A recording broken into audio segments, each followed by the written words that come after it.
Trujillo, entre el murmullo del río y el eco de los gritos que nunca se apagaron. Aquí el horror tuvo nombre, pero también la memoria.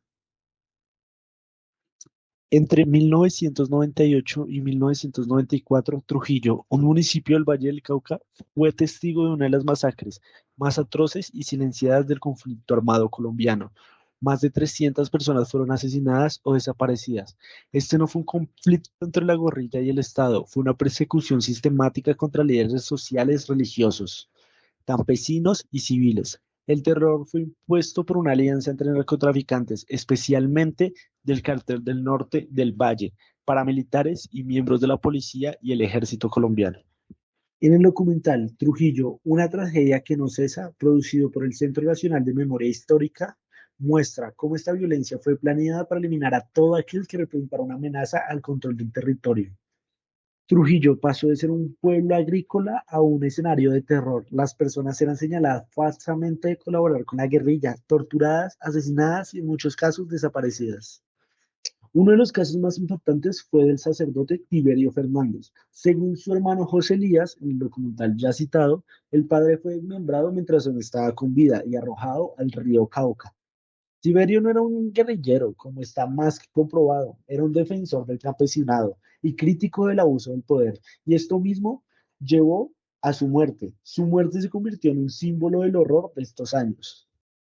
Casos como el del padre Tiberio se repitieron muchas veces. El campesino Alfonso Londoño fue desaparecido tras denunciar atropellos policiales.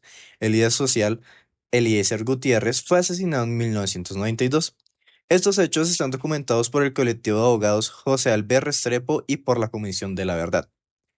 En 2019, durante una audiencia pública, Luz Daría García, familiar de una víctima, declaró: "Nos arrancaron a nuestros seres queridos y nos condenaron al silencio, pero hoy seguimos gritando sus nombres". Estas palabras resumen la lucha de cientos de familias que no solo enfrentaron la pérdida, sino también el abandono institucional. Y es que durante años el Estado no hizo nada. No fue hasta 1995 que el presidente Ernesto Samper reconoció públicamente la responsabilidad del Estado en los crímenes de Trujillo. Según El Espectador, en un artículo de 2015, ningún alto mando militar había sido condenado por estos hechos hasta ese momento, aunque algunos responsables materiales fueron capturados como Henry Loaiza alias El Alacrán. La mayoría de crímenes quedaron impunes.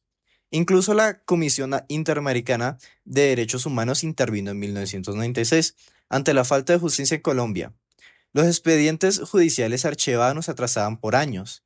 La justicia fue y sigue siendo una deuda enorme con Trujillo. Frente al olvido, las familias de las víctimas decidieron luchar con memoria. En 2008 se inauguró el Parque Monumento a las Víctimas de Trujillo. Este lugar no solo es un memorial, es un acto de fuerza. Allí se conmemoran los nombres y las historias, como dijo Ana María Silva, lideresa local en una entrevista con Caracol en el 2020. Este parque es nuestro espacio de duelo, pero también de fuerza. Aquí no solo lloramos, también gritamos la verdad. La memoria se convirtió en un arma contra el olvido. A través del arte, la educación y los actos comunitarios, Trujillo sigue contando su historia. No solo se trata de llorar lo que pasó, sino de exigir que no vuelva a pasar. Recordar no solo es un deber del pasado, sino una forma de proteger el futuro. La masacre de Trujillo nos muestra la cara más oscura del conflicto, pero también la dignidad de quienes se niegan a olvidar. Porque mientras haya memoria, haya justicia.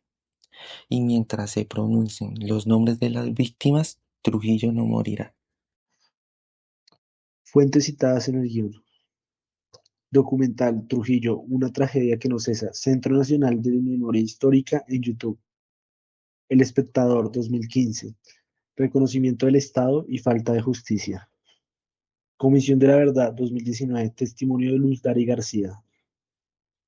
Caracol Radio 2020. Entrevista con Ana María Silva. Colectivo de abogado José Alvea Restrepo. Documentación de casos individuales.